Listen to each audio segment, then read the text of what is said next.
The Void subtype is one of those mechanics in Hexaria that seems simple on the surface, but actually defines a huge chunk of the game's balance philosophy. It was introduced to keep cards with extreme power or recursion potential from spiraling out of control, and over time it drastically shaped the way players build decks, approach fights, and use archetypes. But how did all of this come to be? Has Void always been applied fairly? That's what we're going to break down in this video. This is an in-depth analysis on Hexaria's Void subtype. I hope you enjoy.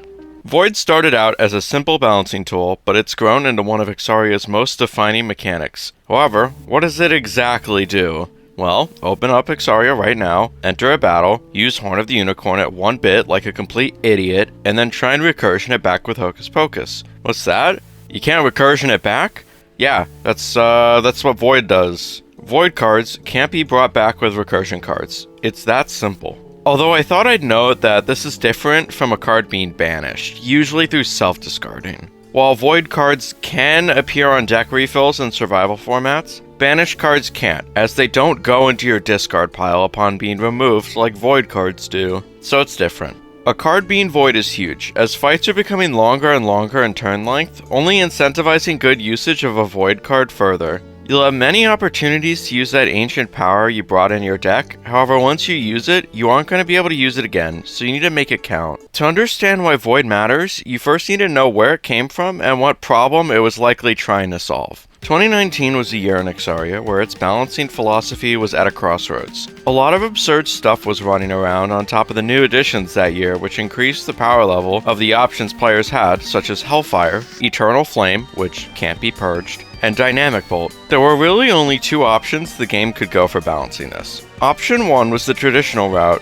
nerf the cards until they no longer warp the meta, even if that meant gutting their identity. Option 2 was to carve out a new system where certain cards were outright restricted from being spammed. Of course, the second option was picked, and this had huge implications for the game. This decision shaped Hexaria's identity going forward. Rather than watering down powerful designs, Void let them stay in the game, remaining iconic and explosive, but now limited enough in uses per battle to not completely derail a fight. The biggest winner from the addition of the Void subtype was actually one of the cards in the first batch of Voided cards, Hocus Pocus. A lot of new gens in the community don't know this, but Hocus Pocus used to not be as flexible as it is today in its recursion choice. Before the addition of the Void subtype, you actually couldn't use Pocus to bring back legendary cards, or Hocus Pocus obviously, effectively making every legendary card at the time pseudo-Void, since Hocus Pocus was the only means of recursion back then. After the Void subtype, Hocus Pocus lost this legendary restriction, although if the legendary card in question was Void, it still couldn't be pulled of course, and it became the excellent generalist it is today. So instead of flattening Hexaria into a safe but boring card pool, the game kept its spice, and Void became the mechanic in the background that held certain cards together. If you're at this point in the video, I just want to say thanks for watching. If you like what you're seeing, feel free to leave a like on the video so more people can see it. If you want to know when more stuff drops, feel free to subscribe. Not every strong card needs Void, but certain effects are so abusable that without restriction, they warp the entire metagame. Now while there are clear patterns to what gets voided, Void is not entirely handed out by the book. So I like to look at cards getting voided falling into one of 4 categories, which we'll be talking about next. Broken if spammed, net positive recursion, everything else, and potential balancing. The most obvious place to start with Void is the cards that are simply too dangerous to see in play more times than their rarity cap. Horn of the Unicorn and Hellfire are probably the best examples of this phenomenon Hexaria has to offer. Both are X-cost cards that scale with bits spent to greatly heal your entire team, or greatly scorch all enemies in a 2 AoE radius respectively. If Horn of the Unicorn is recursion compatible, it could trivialize surviving a fight. If Hellfire is recursion compatible, it could trivialize most enemies in Hexaria, potentially forcing new content to be balanced around it like its old version. However, there's also the concept of a single effect being so powerful that it warrants the Void subtype just for its presence on a card. Eternal Burn is one such effect, being a near infinite source of life loss damage every turn. However, when I say Eternal Burn, I really mean target Eternal Burn, since Self-Eternal Burn has slowly been unvoided in Manipulate the Eternal and the recent Eternal Cleansing Unvoid. Eternal Flame and Eternal Saber, both target Eternal Burn cards, have remained void. Although, in fairness, I thought I'd note that the catalyst for both of these cards being Void was mainly PvP based, as the environment leading to Eternal Flames voiding was a PvP balancing mindset, and a metagame of 1v1 PvP at the time being heavily stall based. Shout out to that one Eternal Flame ran in entry box, it's goated. That being said, I don't think that a card having a certain effect justifying it being void is always going to be final, especially in an era of power creep. I look at what's truly broken if spammed as an overton window. A few years ago, cards like Manuscript and Graveyard were viewed as unconditionally needing void, due to how the metagame was at the time. However, as time passed, the combination of newly added side grades to those cards, and ample time to assess the card's viability, resulted in them slowly becoming a little bit more acceptable to unvoid, until they actually got unvoided in balancing patches. Although I wouldn't say this concept applies to every void card, stuff on the power of Horn and Unicorn and Hellfire that obviously needs void should probably stay void. The second big category of void cards comes from Recursion, specifically when a card brings back more than you expended. One of the most consistently good groups of cards in Hexaria has to be net positive Recursion cards. Your cards which will bring back 2 or more cards from your discard pile to your hand, deck, or even both. Hocus Pocus lets you Recursion 2 cards from your discard pile back into your hand, and is used in more or less every serious endgame casual deck for that reason. Now imagine that, or side grade of it, but it's not void, meaning you can bring said net positive Recursion cards back for an infinite loop of value. The card limit of 50 when deck building is there for a reason, hard capping the maximum number of cards players can bring to a fight. Being able to produce an infinite loop of cards makes that card limit pointless, letting players bypass a fundamental concept of the metagame. Okay, but why not net neutral Recursion cards then? Well, you're expending 1 card to bring a card back. That's not an infinite loop. Mask of Courage's net neutral Recursion being random really helps its case of not being void, however, so a select net neutral Recursion might be an entirely different case for balancing. However, there are always oddballs that pick up the void tag simply because they bend the rules in ways other cards don't. Discards are a weird set of cards, being absurdly good in PvP, which I don't care about, but horrible in PvE, outside of literally 1 fight. They're all still voided, save for Mask of Calamity, however. Probably to not risk them getting out of control in PvE. Why is Mask of Calamity not void? I don't know, but I'd assume it's because it's a simple net neutral discard, without any specific card targeting like Screaming Skull and Shouting Skull. Personally, I would just unvoid all of the other net neutral discards in the game, everything on the screen right now, for 2 reasons. First off, we're not balancing around PvP anymore. Second, net neutral discards are a simple card for a card, and aren't really things you're going to spam, unless you're being funny or the matchup allows for it to be useful, which is few and far in between. Call Ranger is Call Ranger, and is likely void because it can only be used once per battle.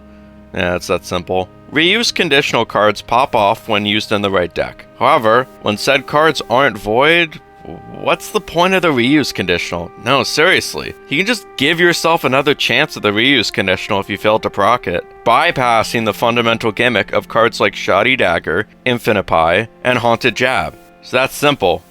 Again, lastly, what I can find as a common Misc case for Void are extremely specific matchups favoring the card. I see this Misc case applying for Pie Swarm and Zombify. Pie Swarm's broken matchup, I think, is a really niche one, that being flooding the arena with summons. Hypothetically, if you were to cover all open tiles with summon pies, you can entirely prevent an enemy that uses summons from summoning, outright bypassing their gimmick. Now, is this a conventional strategy? No. Does this break the game if it were to theoretically be executed? Well, yeah, duh. Zombify goes from just meh to really good against summoners that spam low health summons, and probably gets Void due to that. In these cases, Void is more of a safeguard rather than a general too good to spam scenario. However, there's one more category of cards getting voided that, if you checked how much time is left on the video, I find to be a very notable topic, and that's... There's a case to be made that Void has sometimes been used as a shortcut, slapped on a card as an excuse not to rebalance them properly, or as an overreaction to a specific matchup. These types of balancing decisions we like to call on the channel as potential balancing, or restricting a mechanic due to the potential of a specific scenario that is more of a non-issue than it's made out to be. We have 5 cards to go over in depth during this section, which you could easily make the argument that they don't really need the Void subtype attached to them. So with that in mind, let's get into the 5 cards I think fall into this category and talk about why. Astral Rejuvenation. This section of the video did not require multiple shutdowns to finalize. Astral Rejuvenation is a card I previously let off the hook for being a 6-bit card, as it has a potentially huge payout if you let its scaling ramp up. For every turn passed since the battle began, the card heals 6 more health, up to 150. So on paper, we have a huge blessing with a global target locked range that costs 1 more bit and has a harder conditional to achieve, but heals 50% more than Huge Blessing at its max. Now, why do I think this card is voided by potential balancing? There's so much you have to do to just get to that 150 health heal, to the point where Void really isn't needed. 25 turns is longer than a lot of battles in the game, and a majority of those battles in the game which do take that long don't really have players using this heal in the first place, like Drawn's Fight. Only Development Hell really has you using this card, and it's a survival format, meaning Void isn't really on the card for this fight. Meanwhile, Huge Blessing doesn't have this restriction, only requiring you to target an ally for its larger heal. Oh, also you can think about it, that's huge. Before you say global target locked is the thing that pushes this card over the edge, that trait has been given out to support cards like candy in recent content, so not really. If you're patient enough to get to 25 turns and want to waste 6+ bits on this card, including recursions to get it back, you should be able to do that. Of course, I think that a full rework of this card to make the gimmick less strict would be much healthier for the metagame. Maybe something like 5 bits, 75 health to both caster and target, which is unvoided, duh. However, this isn't a masterclass in mediocrity video, this is an analysis on the Void subtype. So I really just want to drive the point home that a voided Astral Rejuvenation is stupid, and at the very least it should get unvoided if it's not getting reworked. Dark Frenzy is the reason I take New Toy Syndrome seriously when analyzing cards nowadays. On paper, it sounds stupidly good, a 160% attack buff, provided you add some X-cost cards into your deck. However, in practice, it's anything but. This amazing boon is locked behind 3 restrictions which almost always outweigh the reward. The caster isn't just required to be under half health, but they then have to take 10% of their max health as life loss damage on use, meaning the caster will be at 40% of their max health at maximum after using this card. Oh, also the reason this card is in the video, Dark Frenzy is void. Now, while I think that the concept of walking a tightrope for a huge attack buff is great, locking said concept to just 3 uses per battle can leave you out to dry when you're all out, as you're not just below half health, but most of your heavy hitters have probably been discarded through Dark Frenzy too. Dark Frenzy isn't a problem when spammed, when that 10% max health life loss damage restriction is already there to prevent a player from spamming it unless they're absolutely sure they know what they're doing. This is one of the last cards in the game that needs Void. Why is this void? No, seriously, why is this void? I have no idea what I was thinking when making this. The card already has a preventative measure from being spammed by drawing cards until you reach 9 in your hand, instead of drawing a flat amount of cards. It's the same case as Dark Frenzy, where a different, much better measure to prevent it from being spammed is already present, making its Void subtype unnecessary. Deep Pockets should get unvoided. It's not that deep. Eternal Infusion. Another card where I just don't get why Void was added to it. I assume it's for one of 2 reasons. First off, the 3-turn 15% Vigor, which really doesn't do a lot in the grand scheme of things, especially with more Vigor and Life Loss Resist running around since its release. Second off, the fact that its theme is Eternal Flame, which isn't really a good argument in a metagame where both Eternal Cleansing and Manipulate the Eternal recently got unvoided. Considering you have to pay 3 bits for each use, this isn't really a card you'd spam freely and should get unvoided. Guardian Status. The only reason Guardian Stance is void is because Berserker Stance, which is miles better than Guardian Stance, is void. The card already balances itself out by splitting the defense buff the caster receives in 4. If that wasn't there, then maybe one could make a case for Guardian Stance deserving void, but it's there, so why is void around too? Overall, another card which doesn't make a good case that it would be broken if spammed.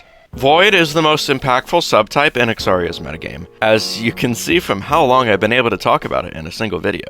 It's reined in many cards that could have gotten out of control otherwise, allowing the developers to be much more generous in the power level of new cards given to players. However, Void's history hasn't been entirely perfect, as some applications of it have felt more like a shortcut or an overcorrection that wasn't needed. That being said, I think the Void subtype has been handled much better in recent updates, with it typically being used only when absolutely needed. Anyways, let me know what you think about the Void subtype in the comments. See ya.